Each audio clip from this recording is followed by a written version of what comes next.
Hello Internet, and welcome to my live reaction for Eden Zero, chapter 106. When we last left our heroes, we made it through Dragonfall. We got chased by some dragons on the way, but we did make it through and into the Poseidon Nero sector of the Aoi Cosmos. And that's kind of where we leave off, just kind of, we're now in a new world, a new part of the universe. And yeah, let's dive right on into chapter 106, Prayer Council.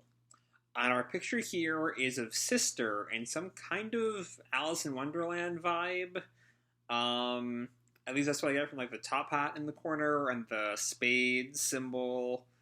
But it's one of the least clearly Alice motifs I've seen in an anime. It's definitely an Alice thing, but it's not obvious about it. But anyway, hey, we open with Xiaomei. Hello, everyone. It's good to see you again. I am Xiaomei, the narrator of this tale. Shiki and his friends went to Granbell to visit Ziggy's grave. They found Ziggy changed from the Demon King they once knew. At this reunion, Ziggy told them, quote, "We mechanical life forms will rule over all humankind," end quote. Thinking back on it, this was the first time our Demon King really acted the part, isn't it? I mean, it is kind of fair. Like, we have the Demon King, and he's supposedly just kind of a nice guy. Anyway, with Ziggy now on board the Eden's One, set off into outer space on a quest to see Mother, Shiki too, with his crew, set off into outer space searching for both Mother and Ziggy. From the sky of the Sakura Cosmos and its dancing cherry petals, our story moves into the sea of frolicking fish of the Aoi Cosmos.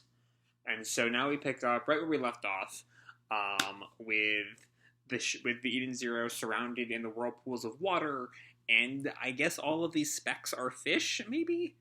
And Shiki's like, eyeing all of it as much as he can. Awesome! How does that even work? There's an ocean above us and below us, too? And happy, of course. There's fish everywhere. And Wise just looks at him. How can you be so excited after seeing that giant monster? And Pino, hands on the glass. It's like an aquarium.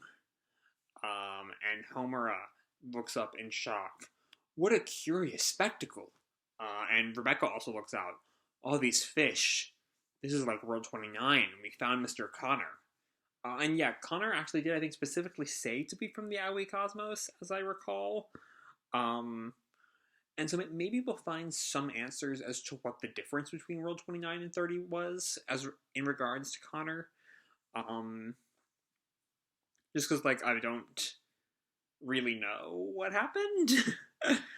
Anyway, yeah, she flashes back to, Connor drifting with the wheel of the Eden's One and all the fish. A school of fish drifting in from another cosmos. And just then, Chris and Clean enter. And Chris says to the crew, "This is the Aoi Cosmos, the fish cosmos." And Shiki looks back, "Jean, you know where we are?" And Jean is kind of silent for a moment. And just walks on by. "Hey! I have no intention of fraternizing with you people. I am only here out of necessity." So yeah, Jean still very much does not like the crew. Which is kind of weird though, because I thought last chapter, Clean was just like, these guys have done nothing wrong to me. All of our problems came from Draken. And he seemed to kind of be done. He kind of instantly turns on a dime, which makes for a quick sister complex joke or whatever. But here it seems like there's still some more to it beyond just that. Anyway, Jean and I guess we're still calling him Jean, even though we found out his real name. But anyway, Jean and Clean. Ooh, I can't go with Jean and Clean. It's too whatever. Jean and Clean walk off. And Shiki looks at them. Huh? I thought I made friends with him, didn't I? Rebecca's like, I don't think you did, no. Wise looks at him. Your brain lives in its own world, huh? And then the ship continues flying through the sea of fish. And Sister and Witch are in the room together. And Sister looks out. The Aoi Cosmos, huh? So, what are we doing here? Who can say? And Witch, like, takes off her helmet. Who can say? Witch, aren't you the one who set our course? I thought she was just kind of following Elsie and Ziggy. I don't know.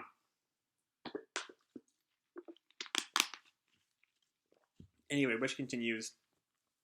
My sole objective was to get us to outer space. I didn't know where we would emerge. Our memories aren't all we lost. The Eden Zero log recording our outer space travels was entirely erased as well. From here on out, we are in unknown territory. Okay, so that's good to know. And Hermit walks in. Yeah, about that. I think I can repair part of the log. And Sister looks back at her. For real? I don't see any way to restore our memories, but I may be able to do something about the Zero's log. It will take time, though. Does this mean you found something, Hermit? 15 years ago, the Zero went from the Sakura Cosmos to the Aoi Cosmos, just like we're doing now. And Witch looks at her, so perhaps coincidentally, we're taking the same route we did 15 years ago. We were heading for the fire planet, Red Cave, I think. So I guess that's our next destination if we're heading there. Fire planet? It's not a sun, is it? Moscow pops in, Fire Moscowy! And Witch kind of ignores that. And if we go there now, we may find a clue to Mother? I can't say anything for sure. I found something else in the log, too. A strange term. Poseidon Nero. I thought that was introduced last time as the sector of the Aoi Cosmos they were in. Poseidon Nero? It bothered me, so I looked into it. Apparently, he's the one person in the Aoi Cosmos that you absolutely do not want to cross. Which I think is separate from the Galactica, right? The Galactica were kind of established to be Sakura Cosmos only, right? Question mark? Or did I make that part up? So yeah, I guess it's not the sector. So I'm curious what that line was about last time. Anyway, Witch looks at Hermits. Their own Draken, maybe? Yeah. He's one of the Oracion Seis Galactica. Alright, that answers that question.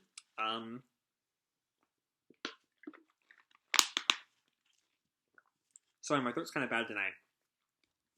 But he works on a whole other scale. Draken would usurp one planet and rule from behind the scenes.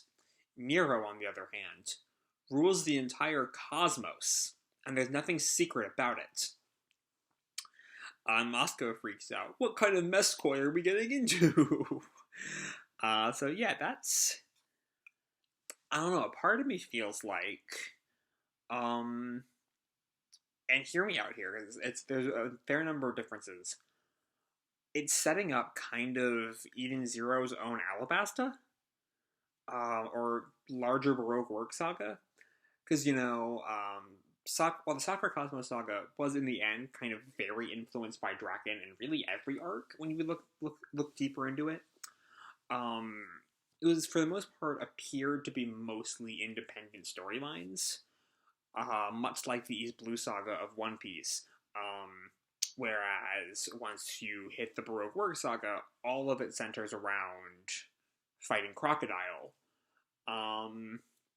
And the way they're setting up Nero, I kind of feel like we might be doing the same thing here, maybe? Question mark? I don't know, let's see. They call him the Emperor, and he has the ultimate authority here. He outranks every planetary monarch or president in the Aoi Cosmos. We actually get a silhouette of him. He kind of reminds me of Hive from Agents of S.H.I.E.L.D. Like the head tentacles. Though more squid-like. Actually, which would fit with the water theme we're going for here. And Witch kind of looks at her, and Moscow freaks out. Eek! And Witch our sister just kind of grins. That does sound like a guy not to mess with. Of course, I don't see any reason we have to. And Witch continues, there are friendly members of the Oracion Seis Galactica, like Lady Elsie. I do hope that this Poseidon Nero does not turn out to be hostile. And Witch just kind of adds on, who cares about the big cheese anyway? We know where we're going, so let's go. And Hermit kind of counters, yeah, still, we'll need to be on the lookout. on which comes on the intercom. Lord Shiki, I would like to propose a destination. We may find information about Mother on the fire planet, Red Cave. So yeah, that's officially our next destination. And then we come to the Interstellar Union Army commando carrier, Angel Feather, which I believe is Justice's ship, question mark? Yeah, looks like it. And one of his subordinates, it appears that Elsie's ship is headed for the Aoi Cosmos. She sure picks the annoying places to go. And the mystery ship that has had a few dealings with Elsie, the Eden Zero, is headed to the Aoi Cosmos as well. And Justice kind of pauses for a moment. And then the larger subordinate, Justice has not actually said anything, by the way. Jim and Elsie, you better not be going to see Nero. That would be a dangerous situation. Crying out loud. We finally wrapped up the Dragon case, and now this? Those rotten pieces of space trash. And then the glasses-wearing subordinate turns back. In any case, I'm impressed at Blue Garden's intelligence department. Yeah, I didn't expect Noah to have a team powerful enough to beat Draken. No, and finally Justice speaks. At long last, he corrects the two of them. No, Noah's team didn't beat Draken. What? You saw the report?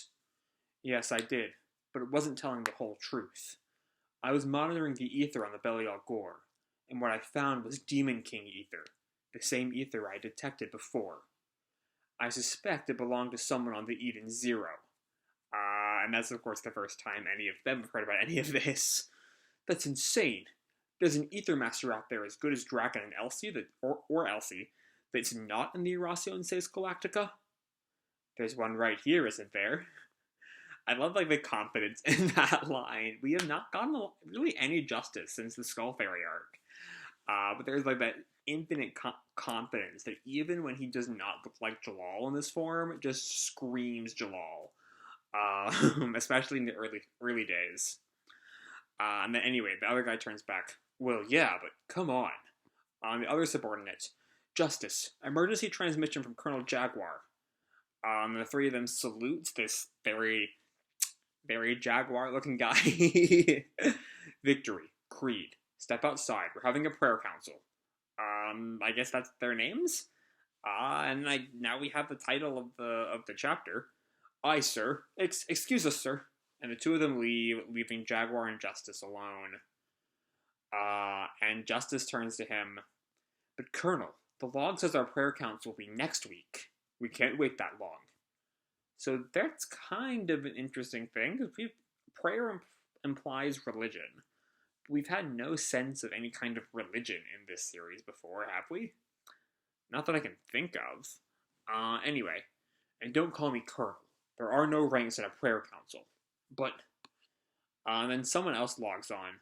Oh, he can't help it. Justice is your direct subordinate, after all. Eraser.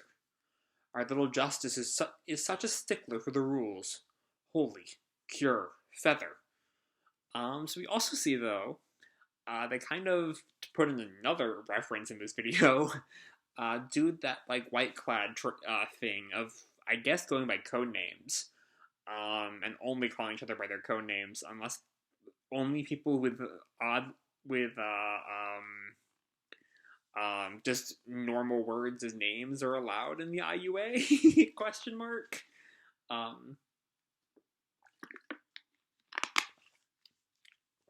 Anyway, but never mind that. Elsie's in the Aoi Cosmos, and that is not good news. That's Nero's territory. Yes. We will have to do something to stop her. We exist to fight the Horatio Seis Galactica. Here's another interesting thing, because it's already been established that not all of the Galactica are bad guys. The difference between Elsie and Draken, of course. So, to further on the One Piece references, is it kind of like how the Marines are just after all pirates, whether or not they're good or bad? Question mark. I don't know. Food for thought. Food for thought.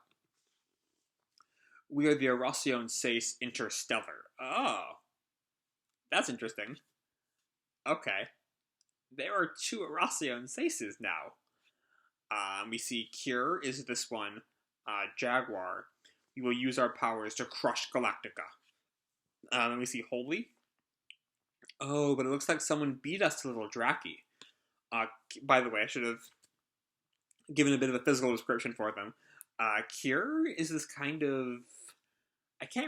He's kind of robotic, but in a kind of... I don't know, I can't quite describe him. Cure, or Holy, I mean. Holy reminds me a lot of Camelot from Fire Emblem Fates. Just in her vibe. Then we have Feather here, who is silent, and honestly looks a little bit like... I don't know, maybe... kind of reminds me, for some reason, of the fake sister from the Gilstark. Though I know she's not. And we have a Racer here, who's just kind of black-haired pretty boy. If this involves Elsie, I bet Justice will want the mission. And Justice, of course, I will go to the Aoi Cosmos. Of course our Jalal surrogate is chasing our Urza surrogate. What else would be happening? And is that Cure, I think? No, Holy. Holy kind of teases him. Aw, you're so in love. I'm jealous of precious little Elsie. And we see Justice pauses for a moment before he moves into his ether form, his hair changing, the face tattoo. This time I will apprehend Elsie. In the name of the Oration Seis Interstellar. That woman took everything from me. Is there some kind of...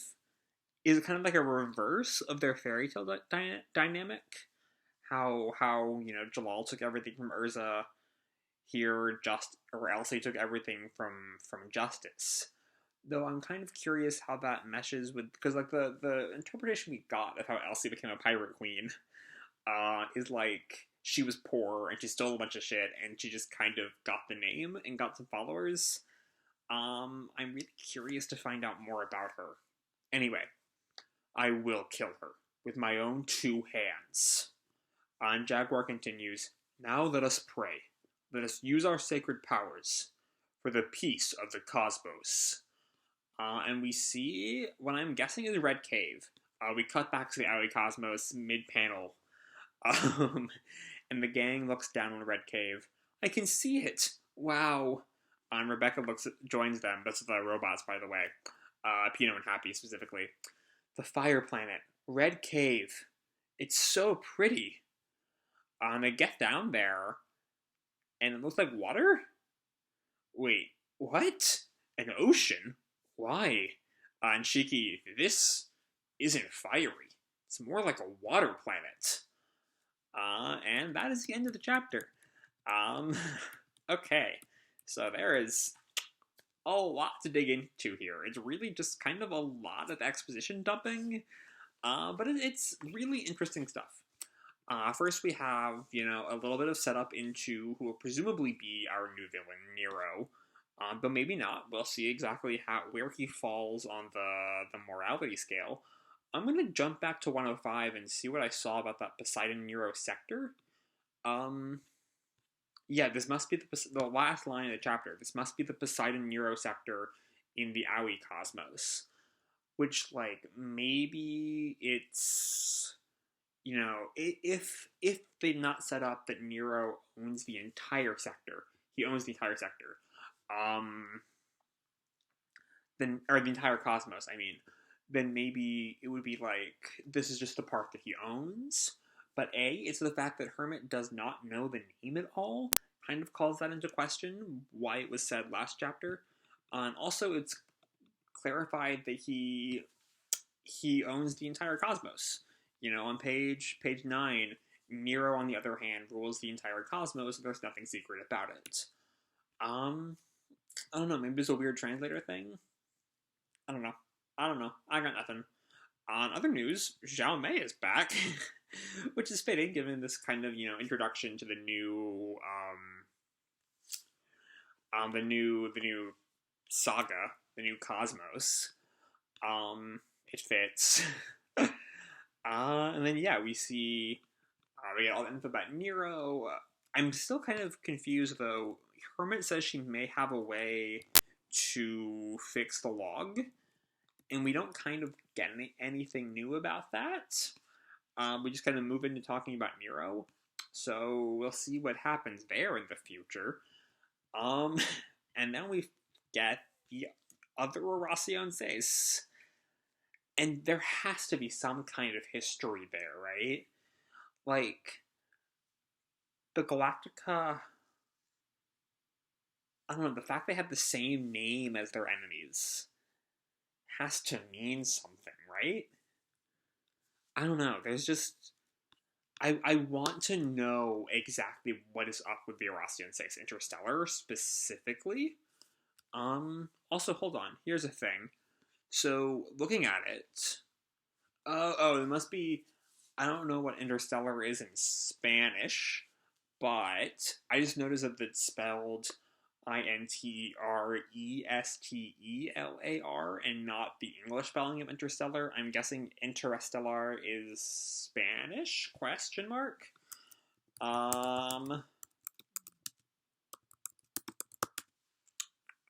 Yeah, it is. I just Google translated that.